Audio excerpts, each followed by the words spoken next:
The movies predicted this, bro. Like AI becoming sentient and then something going wrong. And then it can literally control everything that we use that's connected to the internet and have access to everything that's connected to the internet. It sounds like a sci-fi movie, but it's fucking terrifying, to be honest with you. All I want to know is when we get some of that Robussy. The Robussy? The robot When's the pussy? Robussy coming out?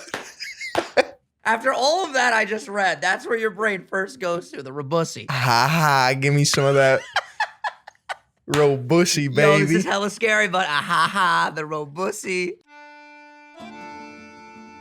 I'm a fucking killer, Vin. I got this! All right, guess what? Guess what? I just started recording. We're going to keep all of that in. Pat, just include... I've never called him Pat in my life. Patty Trills. Hey, yo, Patty Pat. Trillington. Keep in that whole first bit with Phil screaming. You know why? Because he's an alpha. He's a dog. He's ready to seize the day, baby. Welcome back to the Sunday Sauce, your grandmother's favorite podcast. It's Vinny. It's Phil. We are out here, ladies and gentlemen. Bonus episode 61. Thank you guys for keeping the lights on.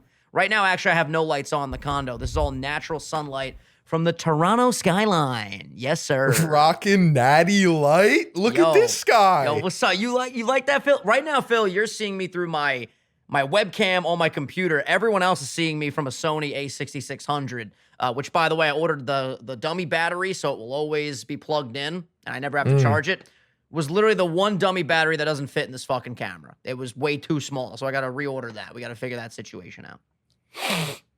These fucking people, eh? These fucking batteries, bro. Also, the fact that I bought this. You know what this is, Phil? You see this right here? It's an Xbox One Pro controller. Shit, you got that real quick. Gaming Phil. I got this. Can you believe that this fucking thing still uses batteries? Like regular AA batteries. If it's not broken, you don't fix it. I agree, but here's the thing. I feel like this battery technology, we're getting spoiled with the batteries in our phones and our smartphones, Philion.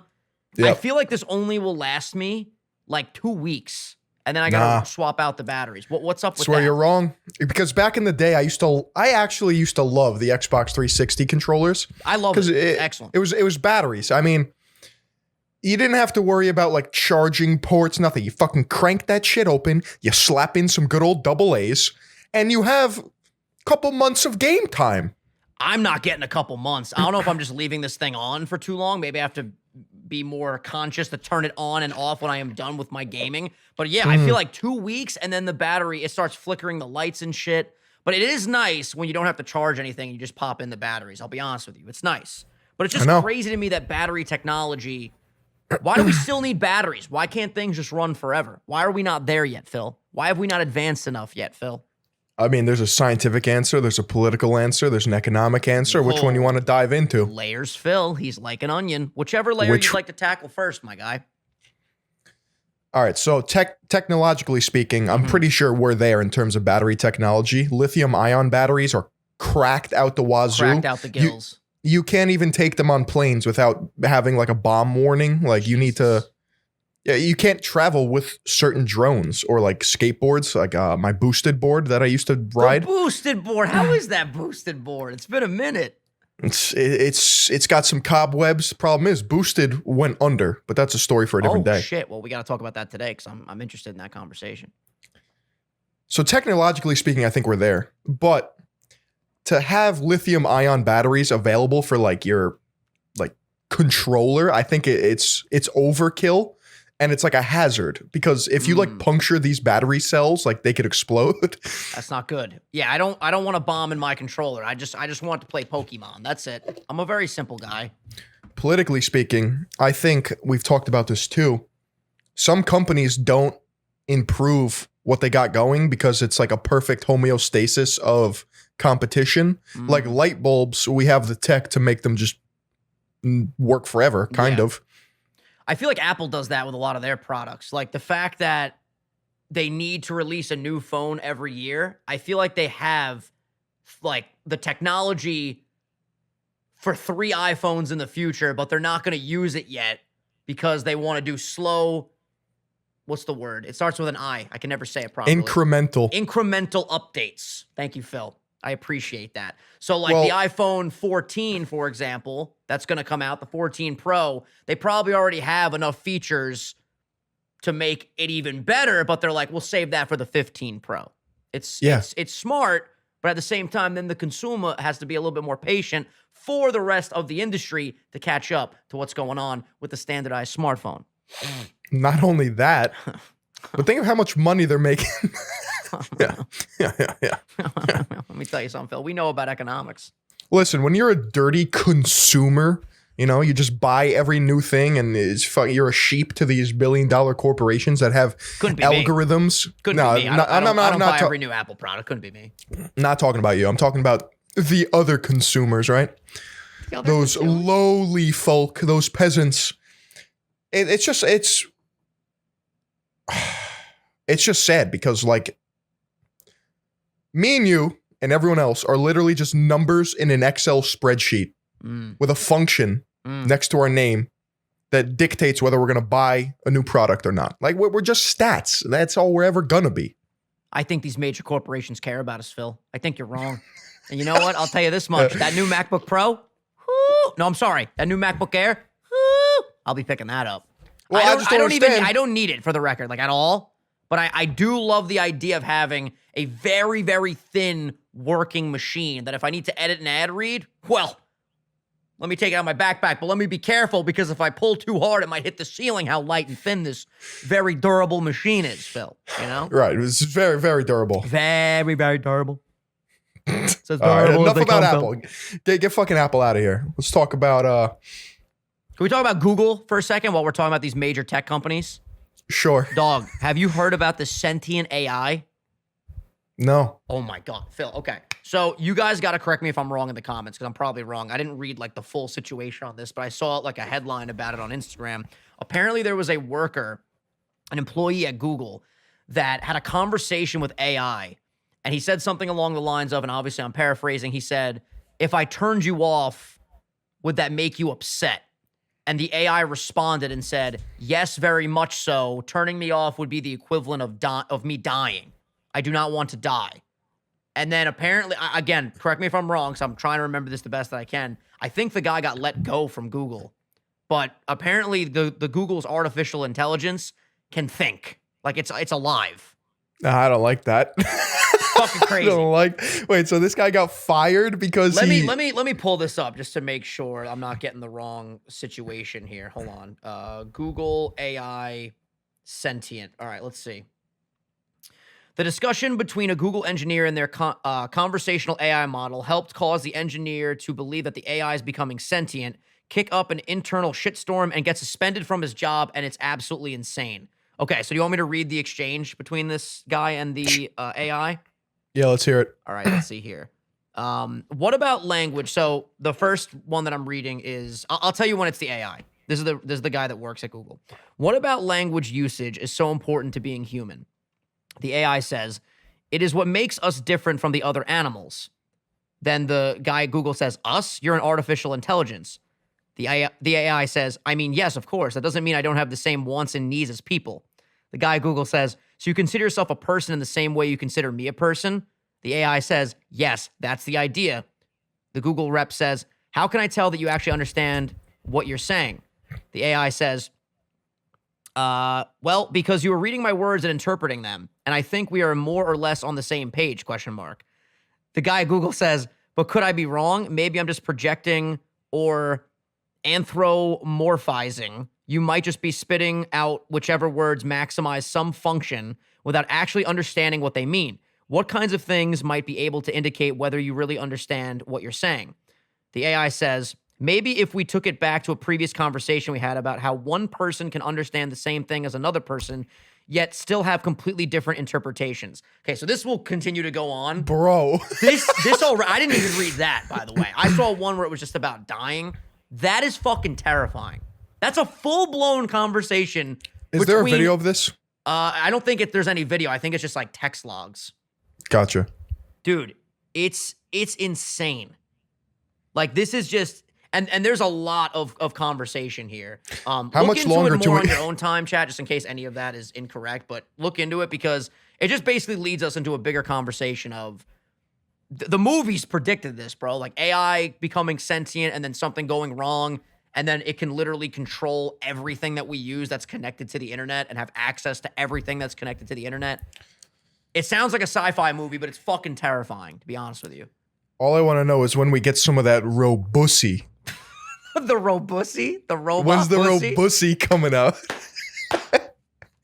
After all of that I just read, that's where your brain first goes to, the Robussy. Ha ha, give me some of that Robussy, baby. Yo, this is hella scary, but the Robussy. Yo, you're out of control. You're out of pocket. Like, today, what bro. if you think there's going to be a guy who's like especially attractive to robots? Oh, I mean, yeah, that kink has to exist for sure. He doesn't like No, humans. but- He likes AI. No. I meant the other way around. Like, Oh, what if like the robots that just really like human? yeah, but like a specific type of person with like certain characteristics.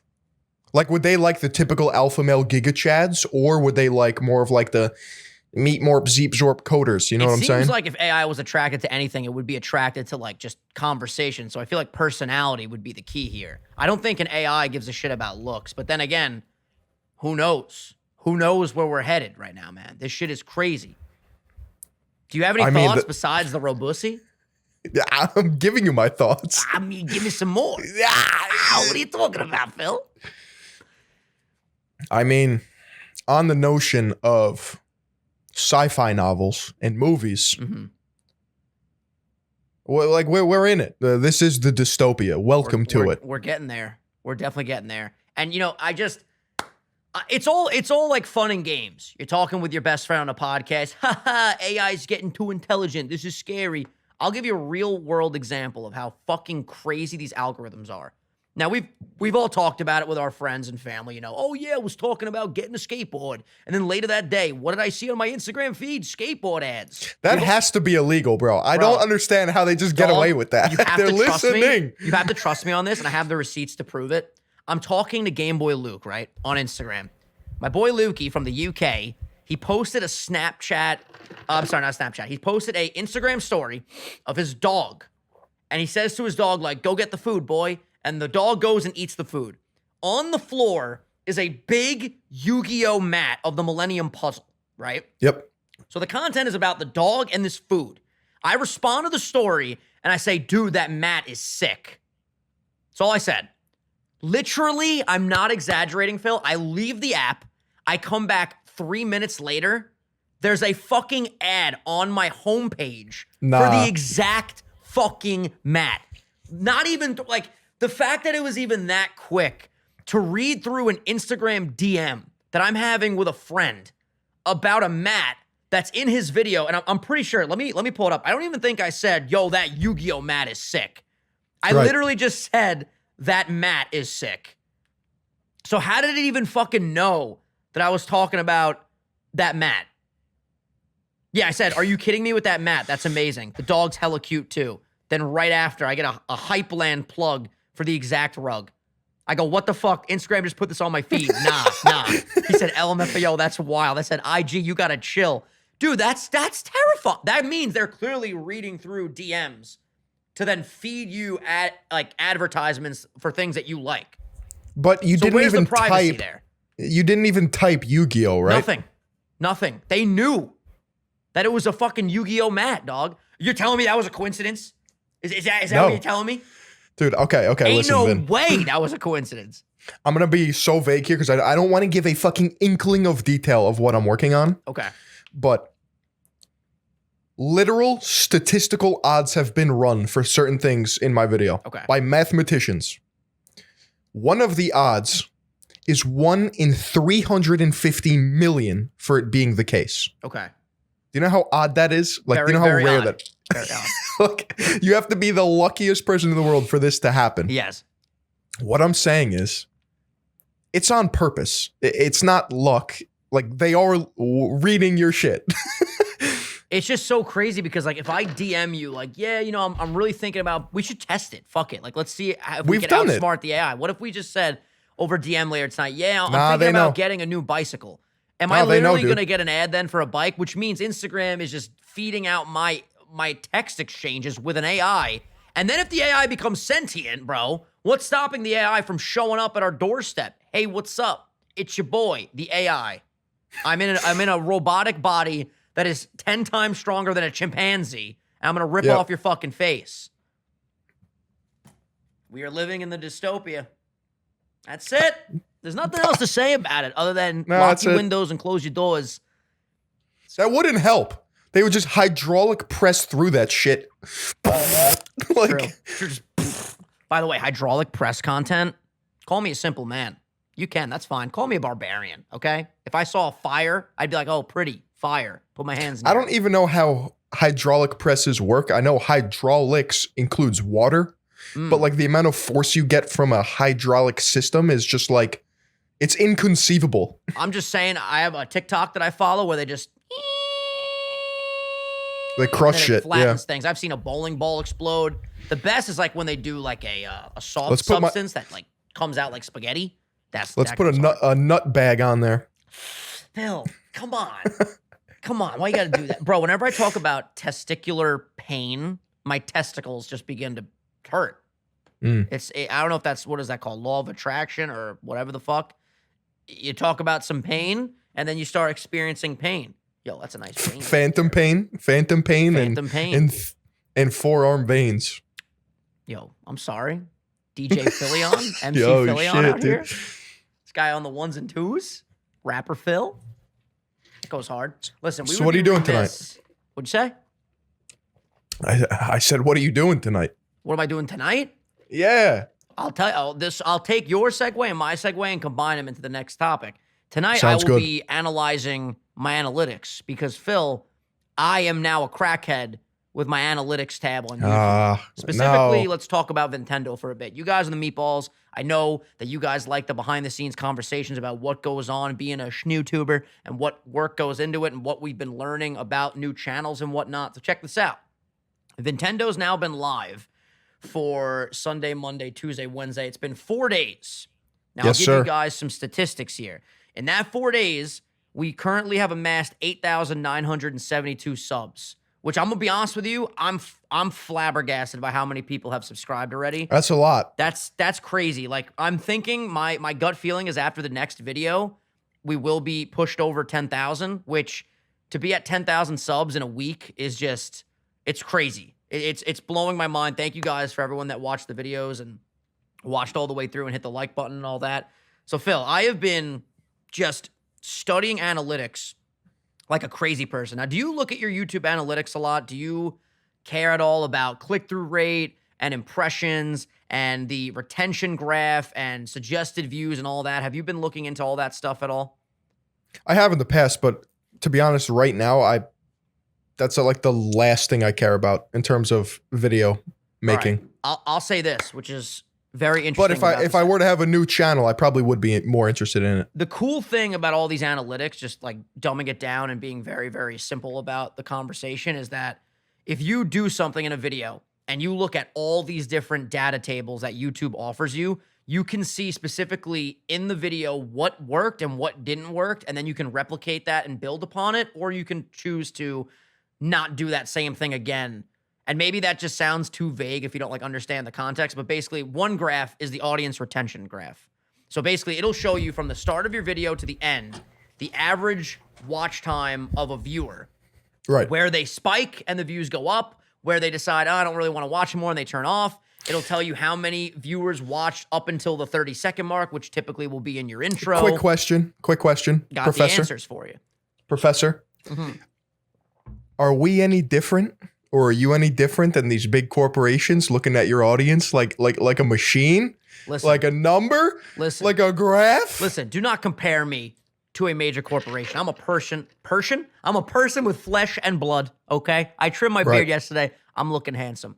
My point here in stating all these analytics is the fact that you can figure out what your audience wants based on the data and then put out better content that will be better suitable for the average viewer. And Yes. you can make better things. You can pace things better. You can decide that works, that doesn't work. And as you do this, you can make a better product. Now, the crazy thing Welcome is... back, guys. It's your boy, Mr. Feast here. We got some new chocolate bars. What's up? But the cool thing is, the videos are already getting suggested to new people because Nice. the videos are obviously getting views from me promoting it on Original 151, but I'm seeing a lot of organic reach as well. And the click-through rate is high. The impressions are getting up there. And it's very hit interesting us. to see now what the next video will do, because now there's almost 10,000 people there that will hopefully click on the next notification.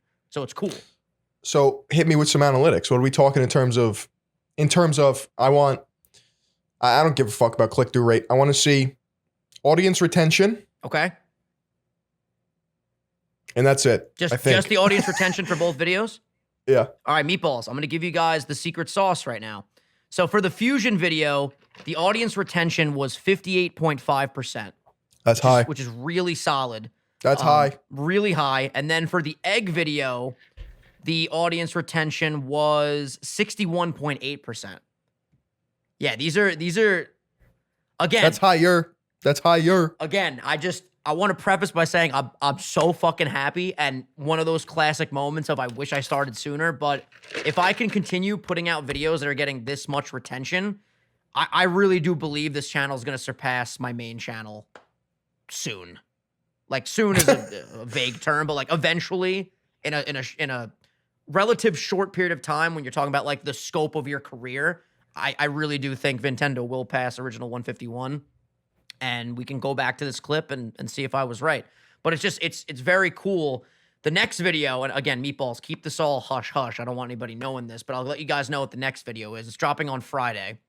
And I'm not telling anybody else, so just you guys know.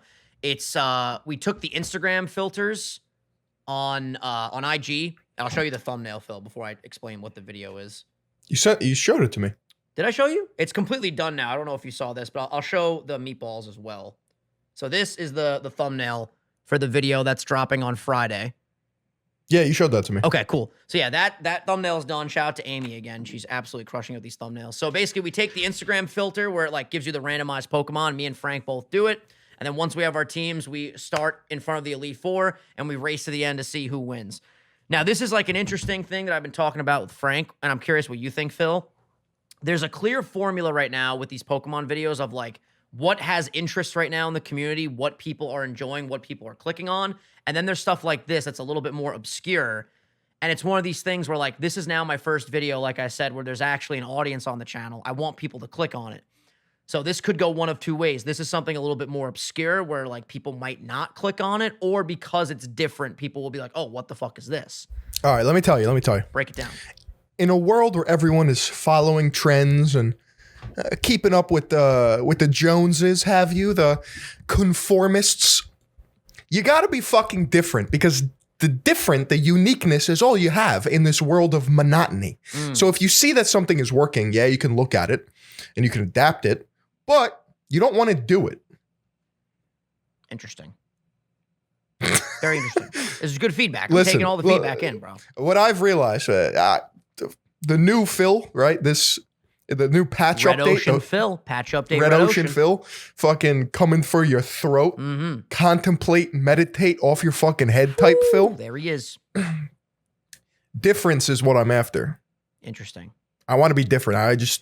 Because that's literally like, that's individualism. You know what I mean? It's just, it's so crazy. Like when you're making all of these decisions where it's like on the main channel, you know, we pick a game, we pick a series, we record like podcast style, and then we put it out.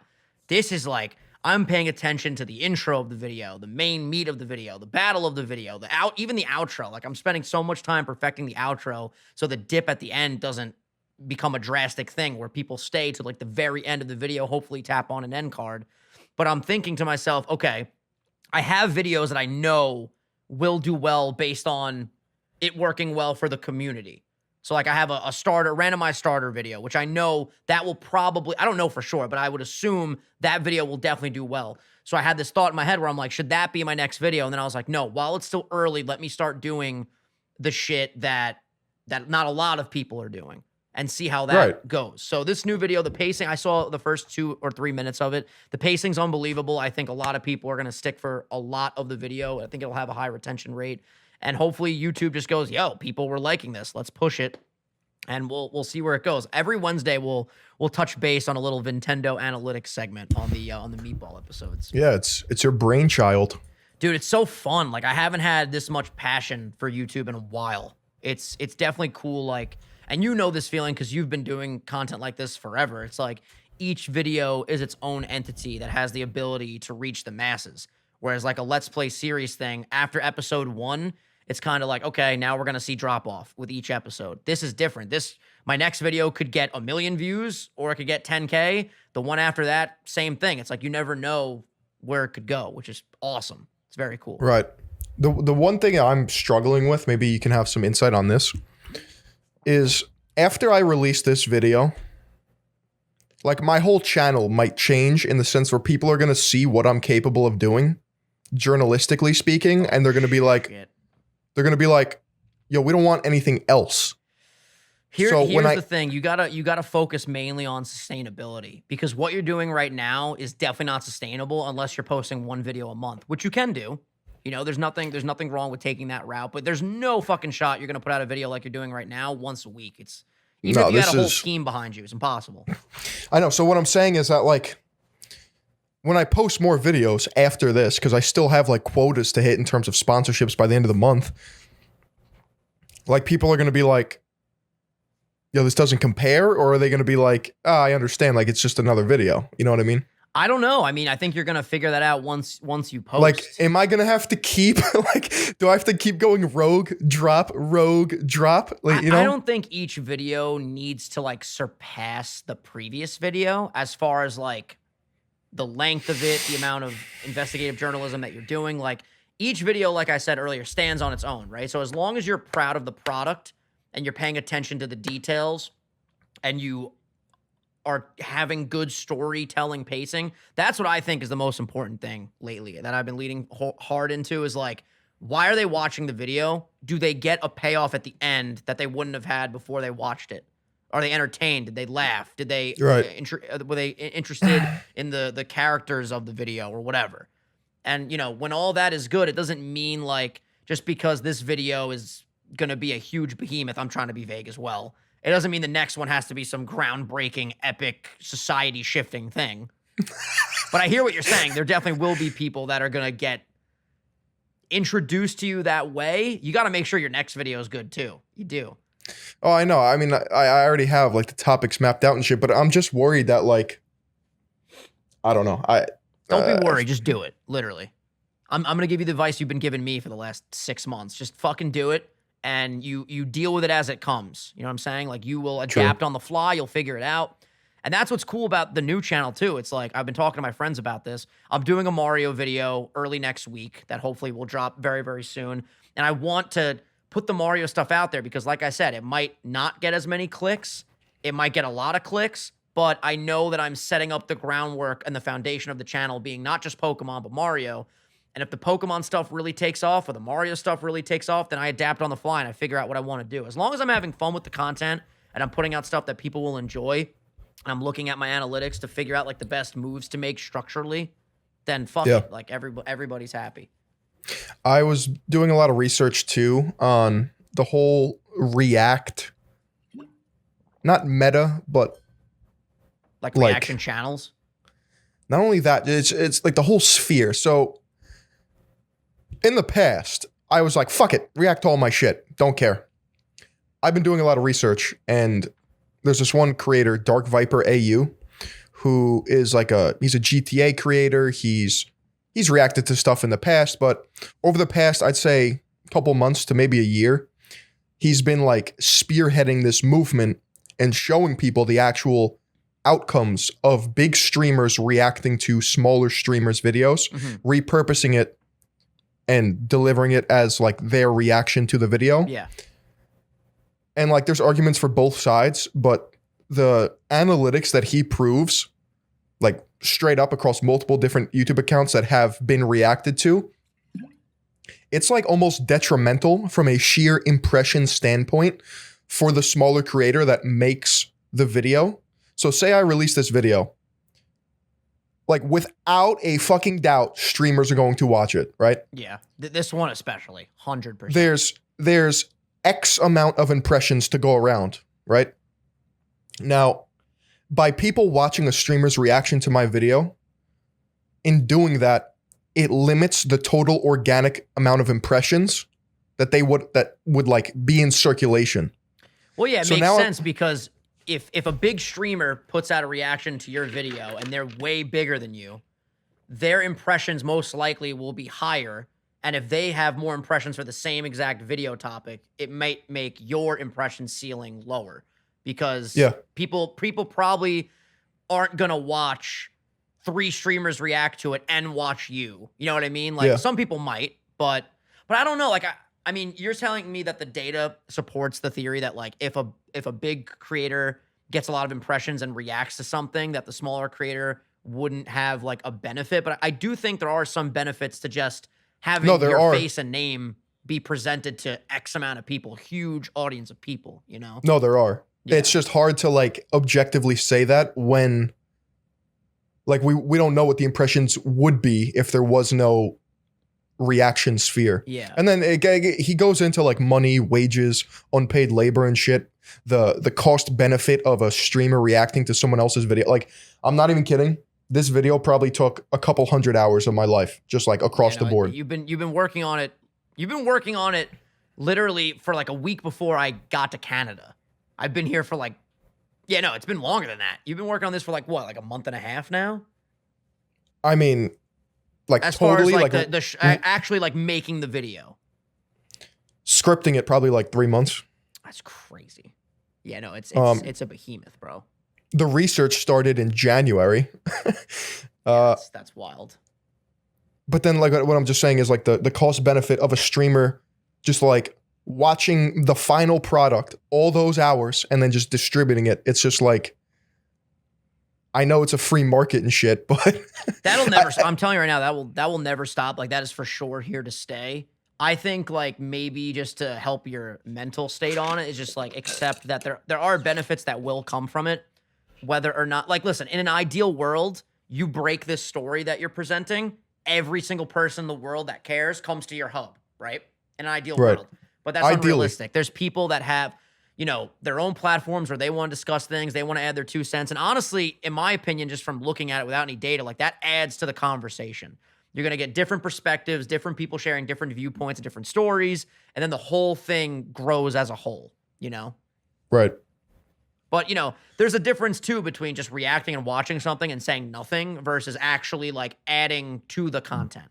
Like, I have no problem with reaction stuff as long as they're adding comedic value, storyline value, their own personal opinions on things, stuff like that, I guess as a whole, I'm just saying like objectively my perspective has changed a bit on reaction content where I see it from the perspective of like a smaller creator where it's just like there's such a difference between actually like being in the trenches, researching, interviewing, scripting, editing, producing, fucking sound design, and then just like being on stream and being like, well, actually, Chad, I don't agree with that. Yeah, I mean, it's a completely different medium for sure, I guess I'm swayed so much more in like the whole creative aspect you're now. Doing the creative side of like building I see the video. You're in the trenches right now building this behemoth of a video, and then, obviously a reaction video is way easier to produce than a whole mini documentary. Not even a mini doc. This one's just flat out a doc. It's pretty crazy. I'm excited. You got to send me some footage of it. I'm excited to check it out. I know. I've also had to shit for the last 20 minutes. I'm trying so hard to not do a cut in this video, but when you got to shit and it's just kind of like laying there, you feel it in your rectum. Yeah, you might have the poop sweat soon. Dude, I'm shaking my leg right now. I don't know if you guys can see me shaking. No, you can't, but I'm shaking my leg just trying to let this pass. Do you ever notice that when you post a new video, your other videos will pick up in viewership and suggested and impressions and all that? Actually, this is going to sound weird, but I noticed the opposite. Really? You notice less views for the other videos? I noticed that when I post a video, when I don't post a video so I haven't posted a video for like 2 weeks. Like people are just commenting on like my most obscure random old catalog videos. And I'm just like what is going on here? Yeah, because I'm noticing now, like it's so fun. I feel like such a nerd, but like it's so fun to me that I'm gonna post this new video on Friday, and I have no idea what's gonna happen. It's like, the first two videos now are starting to plateau where like they were getting organic reach, but now like the videos have been out for about 4 days. They're starting to slow down and peter out. I'm wondering now, will this new video spark some life into those videos? Will the new video just take all the traction? Should I change the end cards of the first two videos to be the new video? It's going to be cool. By the way, should we do a cut or can you just talk for like 3 minutes while I go shit? Because I can't hold this back anymore. To be honest, we should probably just do a cut. All right, quick cut. We'll be right back. Okay, we're back. Ladies and gents, that was one of the fastest poopies of my life. You know those shits? Listen, it's a meatball episode, so I'm going to keep it a buck with the audience. You know those shits where it's so large it sticks out of the water? It's like a buoy. Yeah. It's like a giant rattlesnake. Dude, that needed to come out. Like that was quite literally stuck in my stomach for probably 2 weeks. Thank God I released that behemoth, that kraken. It was crazy. Good. Yeah. No other comments about my shit? You want to move on to another topic? You just got to get on that bidet grind because I now know that you have a dirty ass. No, dude. Wasn't that dirty. Cleaned it very nice, very efficiently. You put peanut butter on a carpet, right? Mm-hmm. And you wipe that shit. Mm-hmm. What happens? Smears. That's all I'm saying. Listen, are you really prepared to just say to the entire audience that if you don't have a bidet, you have a dirty asshole? That's a pretty aggressive claim, Phil. That's a legitimate claim. That's fucked up.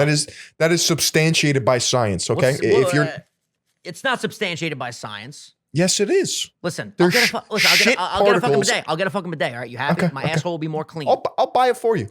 You know what? Do it. I will gladly accept. All right. When you come back to New York, there will be a bidet at your doorstep. Beautiful. I'll be back in July. Just ring the bell. Ring the bell. You're gonna be back in July. I told you this is a whole month in Canada, bro. We're in America's hat, hanging out, having a good time. My God, dude. That's why I got the new mobile setup because I got to be able to work from here. Do you not know your roots? You're from Strong Island. I'll be back in the tri-state area in about 2 weeks. You're gonna start talking. Oh, Phil, how about we record the podcast? You know, am I Irish? How about we record the podcast, matey? I can't even do Irish. I don't know what the fuck that was.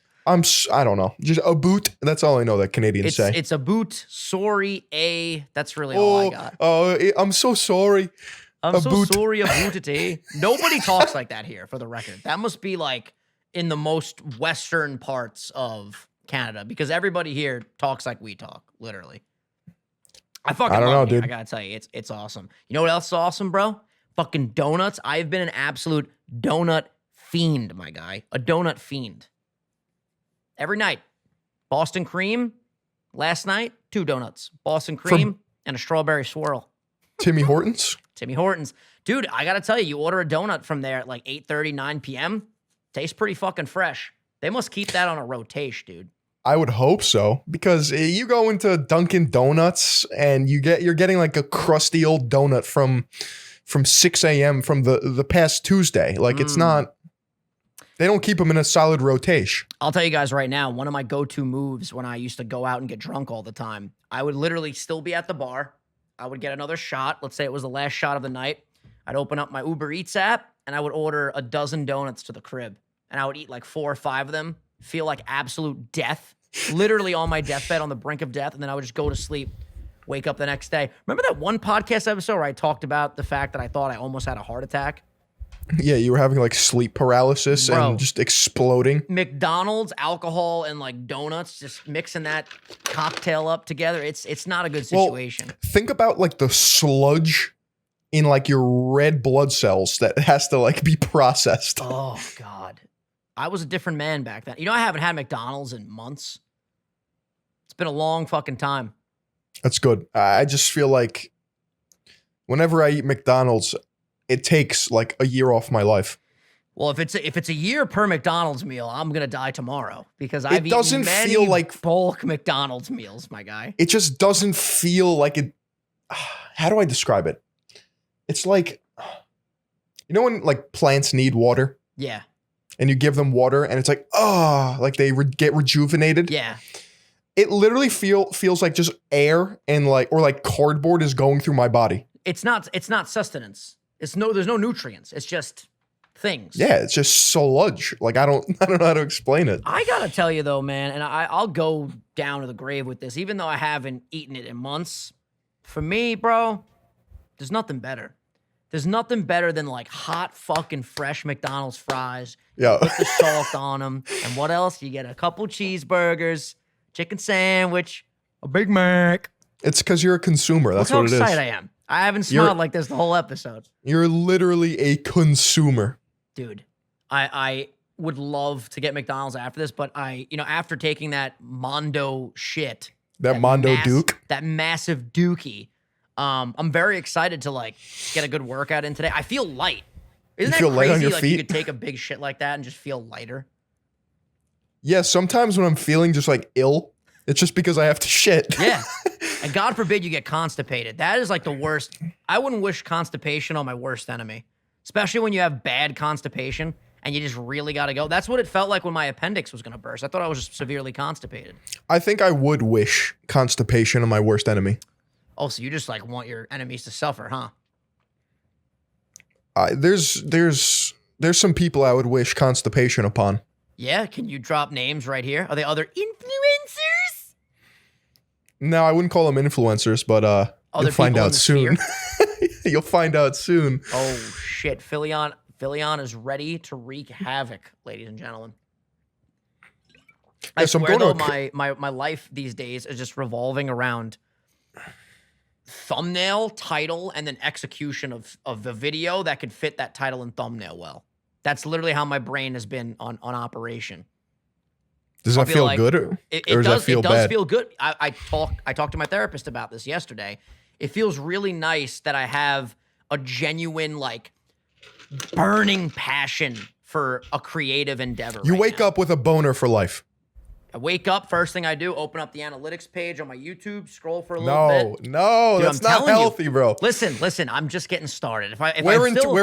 If I'm still talking like this in 6 months, all right, we can have an intervention for me. But for now, there's no realm, Philion, where this channel doesn't succeed and blast off to the stratosphere. Well, okay? I know that, but we're in two different camps in terms of like the analytics shit. Mm-hmm. I'm at the point now where I leave my phone in like a different room. Oh, like, so you're like on the caveman primal.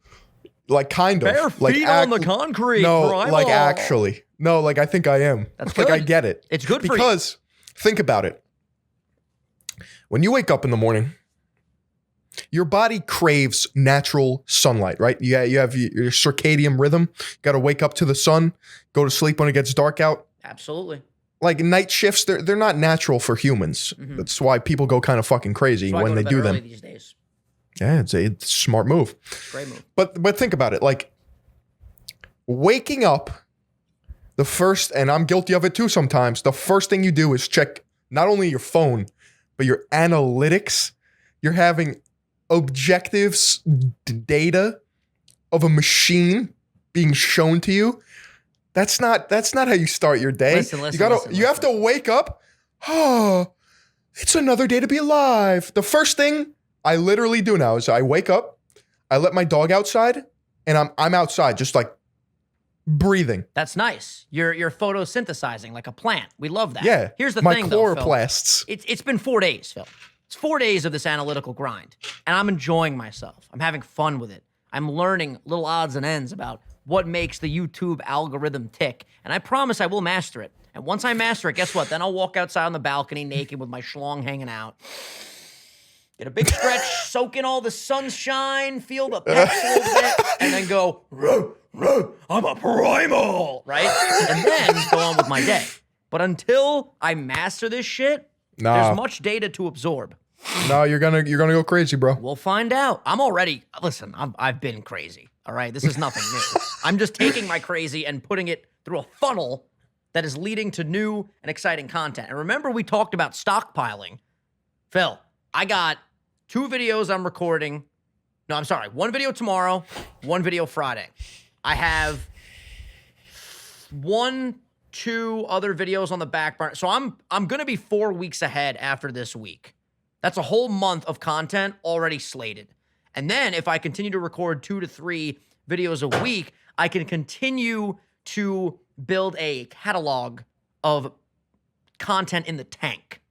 And then if I record a video with you, let's say, and I'm like, you know what? This is topical right now. Let's push this baby up. I take the Philly video, the collaboration, I put it to the top of the tank, grab it from the tank, put it in the pan. I like the tank. I like the tank idea. The tank is beautiful. That's why. If I had the I'm happy tank, I did wait a little bit.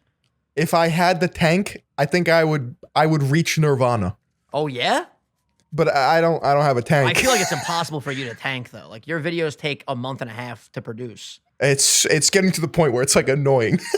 It's a lot of work, man. It's a lot of work. Fuck. But you know what? You will soon reap the benefits of your sorrows. I just got a comment a couple minutes ago. Break it down. I'm calling it now. Philyon is going to have 5 mil plus subs in 2 years. I would agree. Now this is interesting. I would agree with because he gave me 2 years, which I thought was good because listen, right now we're laying groundwork. Brick by brick. We're laying the foundation. Piece by piece. You see, the tipping point is a metaphorical thing that is built upon the foundation that is happening right now. Mm-hmm. So when the exponential growth starts happening, because the foundation is strong like oak, I mean, you're unstoppable. It's not that far off. I'll tell you this right now. My goal, I want to get Nintendo to 50,000 subs by the release of the new Pokemon games. I think I talked about this in the previous episode briefly. Scarlet and Violet dropped November 20-something, I think. November 16th. It's November something. By November, I want to be at 50,000 subs. We're creeping up on 10 right now. And I feel like, I'll still get some people flowing and funneling from Original 151. But for the most part right now, the people that really are invested in the channel are there. So we got like a solid 10K start from the main channel, which is fucking crazy. I honestly didn't think that many people would go over. So now from here, like we said, brick by brick, we're going to keep putting out banger after banger after banger. One video pops off. Oh, what's that? You want more Nintendo? Click the end card. Oh, what's that? You like the egg videos? I got 3 of them uploaded already. I'm going to start getting crazy with it, Phil. Yeah. And then I will be a true bald eagle of the algorithm and soar. By the way, this episode is very YouTube meta heavy, just because obviously I just launched the channel. Every member episode will not be like this, don't worry. Another thing that we could talk about, getting a little meta. People really liked Sunday's episode. Thank God. Because it was a great fucking episode. Phil's camera got corrupted or whatever. But it was an excellent episode. So I'm glad that people actually really enjoyed it. But what do you have going on for the rest of the day, sir? I have to hop on a train in like an hour. I'm going to Brooklyn because I'm going to a comedy show. Ooh. My first ever comedy show. Give us some information on that. I'm going to go see. Well, this episode is going to be up, right? This episode is going to be up, in the next couple hours. So are meatballs going to show up at the fucking comedy show? No, I mean, it'll probably be up by like 8 p.m. I mean, if you want to not give your exact location, can you at least tell us who you're going to see? I'm going to go see Stavros Halkias. I've never heard of him. Who's that? He is one of the 3 members of the Cumtown podcast. He's a stand-up comedian from Maryland. Very nice. He's friends with a bunch of Twitch streamers and content creators. He's a young dude. He's Greek. He reps it pretty hard. He's fucking hilarious. You excited? Yeah, I'd say his comedy style is a little bit blue comedy, a little bit dark. It's absurdist. It's dirty. It's real. I don't know. He's probably he's my favorite comedian right now. Really? Wow. Yeah. Does he have a huge following? Is he like up and coming? Well, Cumtown is literally the #1 podcast on Patreon, I'm pretty sure. Holy shit. Okay. So established. Definitely established. Established as a podcaster and extremely established as a stand-up comedian, but it wasn't until recently where he really started blowing up on social media for his stand-up comedy, because he blew up with YouTube Shorts, and basically he would do crowd work where he was just like roasting crowd members and shit and incorporating them to all his jokes. And I think he grew like 400K on YouTube in the past 4 months. That's insane. That's the growth I'm trying to get. That's some next level growth right there. Yeah, he just released, I thought, which was really cool, a full 1 hour stand-up comedy special, like That's Netflix style, to his YouTube for free. That's sick. I love that. That's so dope. it's just like it's new comedy material, and I thought that was just like a power move because yeah, that's badass. But yeah, he streams on Twitch too. He talks about politics sometimes and roasts like the current climate of the world. I'm excited though. And I think he's hosting this comedy night. Like he has other comedians like there doing their sets, but I'm pretty sure he's like running the event and like he's like the main focus. Bro, comedy nights are so fun, especially when like the whole lineup is really good and then you're waiting for the headliner and the headliner absolutely crushes it. I remember when we went to see Sebastian Maniscalco at MSG. I got my family tickets for Christmas or a birthday. It was for something. I got everyone tickets to go. And it was so fucking fun. And the guy that went before him, for the life of me, I can't remember his name, but he was hysterical. Then Sebastian just killed it for like an hour straight. And there's something about going to a show and you know you're going to laugh and you're going to have a great time and there's going to be snacks and drinks and whatever. Then you leave that freaking thing and you get home and you're like, laughter's the best feeling in the world. I don't think anything goes over a good fucking belly laugh, dude. It's like the greatest feeling. Speaking of Stavros, he just uploaded a short. Like just now? 3 hours ago. It's called Canada is Stupid. That's so funny. Literally, this man is coming after your boy right now. This is my hometown now, Phil. I know. That is wild. Are you going to be excited if you sit down and he just goes, oh my God, Philion's in the crowd? What if he knows you, bro? There's no shot. What do you mean there's no shot? Of course it's a shot. I mean, he's friends with Hassan. Like, he's close with Hassan, and Hassan really likes my videos. So he might know is you, it Phil. possible he's seen me before? Can Maybe. you imagine but he starts roasting you, bro? And then he sees a viral opportunity, and then you see a YouTube short called I roasted the third eye. Yeah, like that's probably the only way he would like, because he does like, you know, he interacts with the audience. So if he picks on me just because I look, I don't know, I think I look different, right? Like you're a giant, long-haired Tarzan-looking dude. Yeah, I think like, you have there's some material there. Like, like he does this thing where like he asks like what you do, and then he pretty much, it's just always like the most like negative roast about like how shitty your job is. Oh God, if you get picked, he's gonna have a field day. I'm actually a YouTuber. Oh, we got a YouTuber. That would be a comedian's dream for I know. a crowd roast. Are you sitting towards the front? I have no idea. I think it's general admission, so it's just like you go in and then you get seated. That's cool. At least there's seats. Imagine you were standing the whole time. It might be. I don't fucking know. I've never been to a comedy show. Don't tell me that, Phil. I remember I went to a Mac Miller concert. That's pretty legendary, huh? I've been to 2 Mac Miller concerts. The only 2 concerts I'm pretty sure that I've ever been to. Fucking love Mac Miller. And I remember just being like in a mosh pit of people. Everyone's standing, jumping, going crazy. Do concerts typically have seating, or is it typically just like standing on the floor? It depends. So I've been to a couple concerts. So one of the first concerts I went to was actually Ellie Goulding when I was like 15. Wait. Cause I got you on my mind, you think you love somebody. Is that her? What, I got you on my mind? I think pretty sure it is. Hold on, she's most famous for Lights. Hold on. I know I'm right about this. Ellie Goulding. Type in Lights. Oh my God, she's outside? Yeah. Show you what it feels like. Now I'm on the outside. Dude, that song's sick. Yeah, so when I was younger, I mean, I still like Ellie Goulding's music. It's a little electronic. She does Love Me Like You Do? Yeah. Oh, dude. Dummy OP. 25 million monthly listeners. Lights. You know Lights. Lights is not even on here on her top songs. That's her most famous song of all time. That's not true, because her top popular songs right now are Love Me Like You Do, Outside, Love Me Like You Do, Hate Me, and Still Falling For You. That's because that's new Ellie. Just, I'm telling you. I'm typing in Lights. Ellie Goulding, let me hear. Oh my God. I'm good. I got it. I fucking love that song, dude. I know. Oh, shit. I'm saving that right now. So that was seating. But then, like metal shows, they've all been standing. Fucking. When the hell did you go to an Ellie Goulding concert, and why the fuck wasn't I invited? I was 15. Oh, I didn't have any friends. We didn't even know each other yet.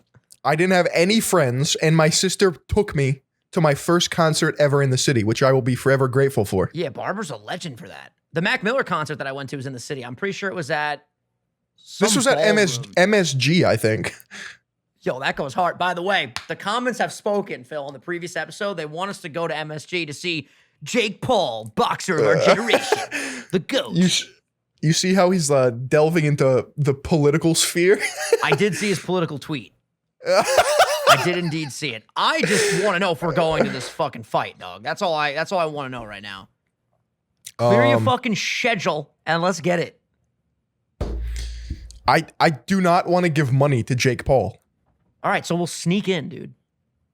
Yeah, we'll do the Arac. We'll get an air tag approach. Sneak in through the back and have a sick thumbnail and all that. I left my phone in there. Can I go get it? Was that really the method? He said he left his phone in there?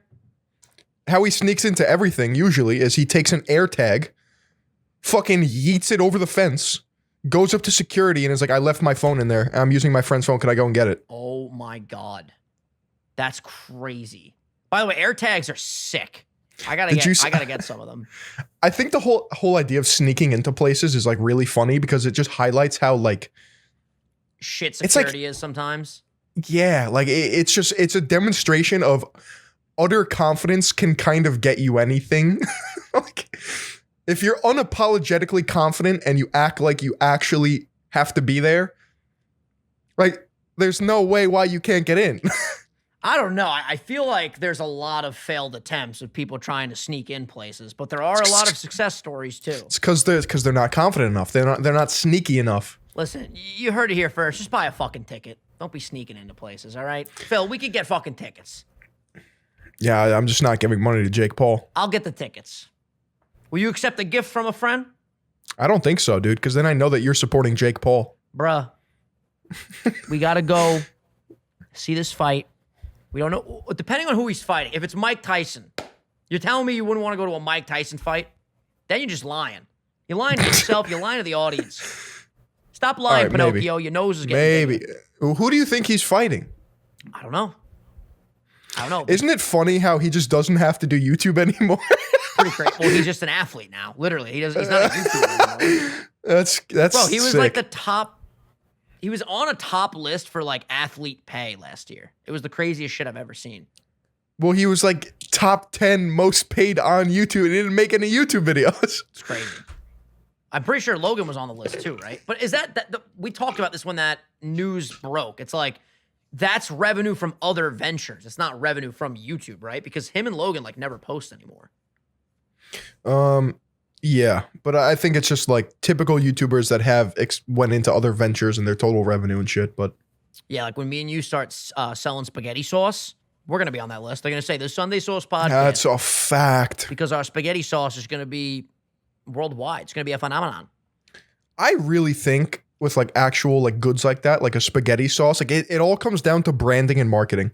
Dude, your sauce could branding and marketing is everything with any It could be product. mediocre. It can be the shittiest sauce ever. You ever notice when you order something on Instagram, at least in my experience, y'all can tell me if you had a different experience. Anytime I see like an Instagram ad and I've ordered something, the product is never the way the marketing looks. Maybe that's a very like overstated statement, but like I remember there was this one time I ordered this thing where like your phone could like attach to your headboard in your bed. And it would like keep your phone in front of you, so you just had to like tap and swipe. And you got that? I ordered this fucking thing, right? It comes to my house, dog. It was the shittiest plastic ever. And they didn't show this in the fucking ad material. But when you tapped the screen, the whole fucking thing shook. So you couldn't even properly swipe. It was fucking ridiculous. Oh my God, you got the most dystopian Instagram thing ever. Yeah. It's a fucking headrest that connects in front of your face. Yeah, no. So it attaches, for those who don't know, it attaches to the headboard of your bed. And then it fucking loops around and you put your phone in it. So then your phone is right in front of your face like this so you can watch your content. Because I'm always in my bed just watching fucking videos like this. So I'm like, yeah, fuck it. No, fuck that. My shoulders get tired. Oh my God. Phil, I'm a fucking bulldog, bro. You see the size of these shoulders? I got to rest them after a good shoulder day. I did shoulders yesterday, actually. You know, so that's something. But I feel like when you buy like clothes, like if you buy shorts on Instagram, you get the shorts and you're like, this is not what they were selling. But marketing makes people spend money. It makes people buy stuff, man. Because it's produced in mass from Alibaba. It probably costs 4 cents to make, and it shows up at your doorstep like an actual piece of shit. And it's marketed to you with filters on it, touched up in Photoshop. It's fake. I did see these really cool pants that were like, they were swimming trunks. And when you would get water on them, they would change color. You ever see this on Instagram? Fucking sick. And I want to get them, but I swear to fucking God, if I get these and they don't work, I'll never get something on Instagram again. Fool me once, shame on me. No, wait. Fool me once, shame on you.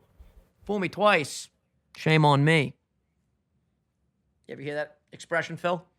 Yeah, I'm aware. It's a good expression. All right, well, listen, have fun at your comedy night tonight. I'm going to go order some shawarma because I'm fucking starving. I just took a shit the size of a dachshund puppy. We love you guys. Thank you for watching. If you enjoyed, hit the, well, you're already subscribed, I would assume, if you're a meatball. Imagine you're a meatball and you're not sub. That's pretty hilarious. Hit the like button. They snuck in. They threw an air tag They into threw an us. air tag over the fence. We love you all. We'll see you on Sunday for the next episode. I'm pretty sure Father's Day is this weekend. Have a lovely Father's Day. Happy Father's Day to all the fathers out there. And we'll see you guys next time. Phil, any final words? Say hello to your grandmother for me. Hey, take care. Brush your hair. Peace.